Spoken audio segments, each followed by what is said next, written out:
Hi guys, and welcome to this demonstration of GTO ranges. GTO ranges is an app that I've created using different solvers available on the market.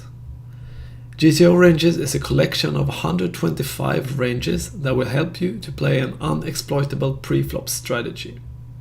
Playing an exploitable strategy is always the most profitable strategy, but having these ranges as a base and deviating when given a lucrative opportunity would give you a very solid foundation for your game. Playing an unexploitable strategy requires that you play a mixed strategy with a lot of hands. A mixed strategy means that sometimes you will raise with a certain hand and sometimes you will call with a certain hand. GTO ranges will help you with that, randomizing the hands that are part of a mixed strategy.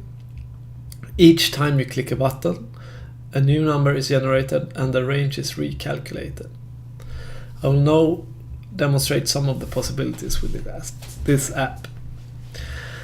Let's say you are in the big blind facing a raise from early position. Early position usually means that they raise around 17% of their hands, and this time your opponent raised 2.5 times the big blind. So I'm gonna click 2.5x and then big blind versus 17%. Here you can see that when you're in the big blind facing a 2.5x raise, you should always 100% raise aces, kings, ace king suited. And then we have a ton of hands that are yellow or orange. These are the hands that are part of the mixed strategy. This instance, the randomization turned out that only king queen, king jack suited, queen jack suited, and queen queen were to be 3-bet.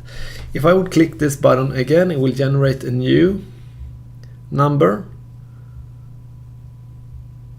and you can see that when I click this, the strategy changes. All of these numbers are stored within the app and calculated at runtime. Let's say instead that I'm in the big blind facing 50% min raise from the button, then I just click 50% and 2x or 2x and 50%, it doesn't really matter. And here you can see the range that I should call with. This is a computer who has calculated all these, so given the odds of a min raise from button, you can defend very, very wide. One interesting aspect that I've discovered when using all these solvers is that playing against a 3x raise is you should raise much more frequently than when you play against a 2x raise. This is most likely to the fact that the cost of rake is so high, and when calling a 3x raise instead of 2x raise, you will generate more rake, and also you will profit more when opponent folds from your 3-bet. And on the same thing, if you were in the small blind facing a middle position 3x raise, you just click 3x and then small blind versus 21%, and you can see small blind mostly plays with a pre-flop 3-betting strategy, calling just a few hands. So everything should be pretty self-explanatory. When it comes to squeezes, it works this way. So you have to have a starting position and your position. So if you're on the big blind and early position has opened with a min raise, I'm gonna click min raise and then button versus early position or 17%, and then I'm gonna click on squeeze.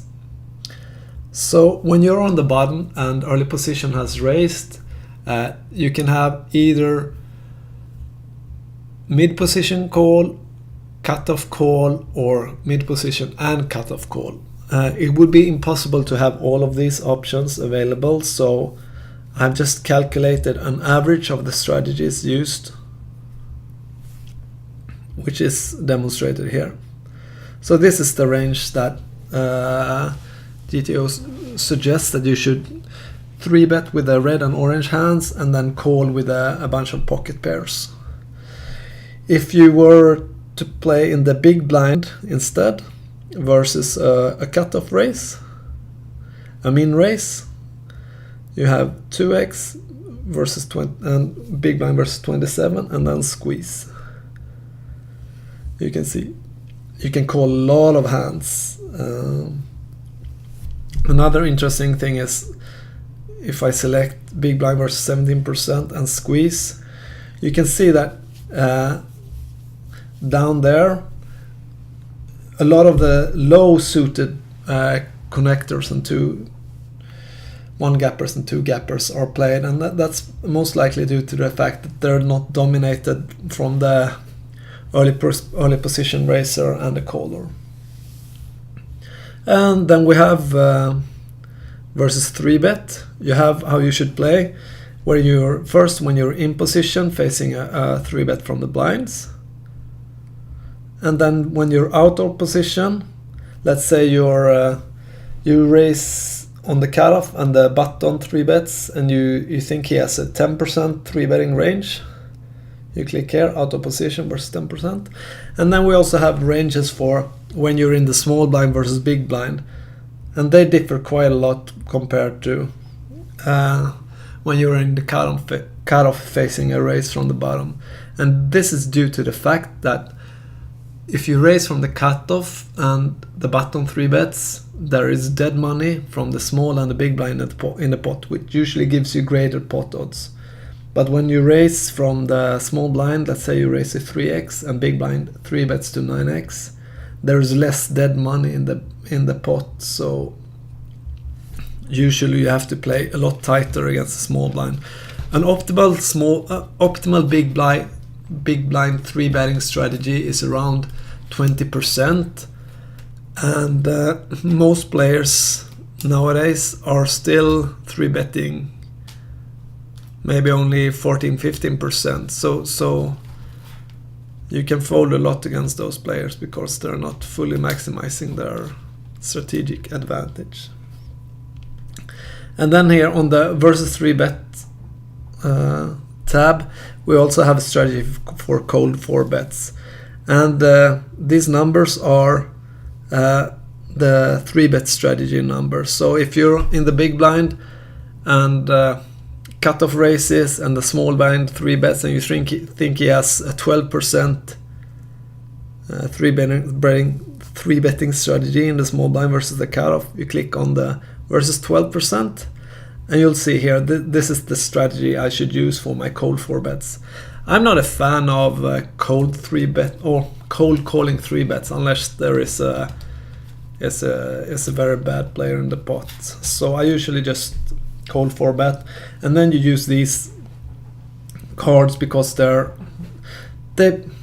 block the 5-betting hands of your opponents, and they also play very well post flop. And the last tab is playing versus a 4-bet, and this is just it's pretty self-explanatory. These are the 4-bet ranges that your opponent has. One interesting thing to note is that correct strategy suggests that you always, when in position, you always just call with your entire range, and this is due to the fact that you have a huge advantage when playing in position in a large pot, and calling with all your super strong hands protects your range. But I mean, if you're playing against an opponent who never folds to 5-bets and 4-bets stuff like ace queen or 9-9 and stuff like that, you can always make a better play by just 5-betting your top hands. But this is what computers suggest you should play. Auto position is a bit different there. It's more 4 bets. Interesting is that when you face higher and higher 4 bet ranges, then this is when you're out of position.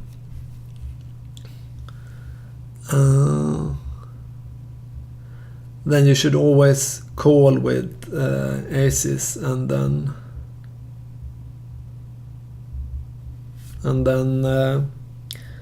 5 bet with ace king king queen queen. So this would, for example, be if you 3 bet from the small blind versus a button raise, and he has a 5% 4 bet range on the button, then you can click this button to see what your response should be.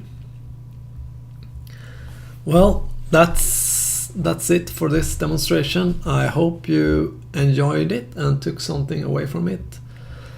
Please leave a comment if you have any questions, or mail me at gtoranges@laggro.com, laggro.com. Take care. Bye.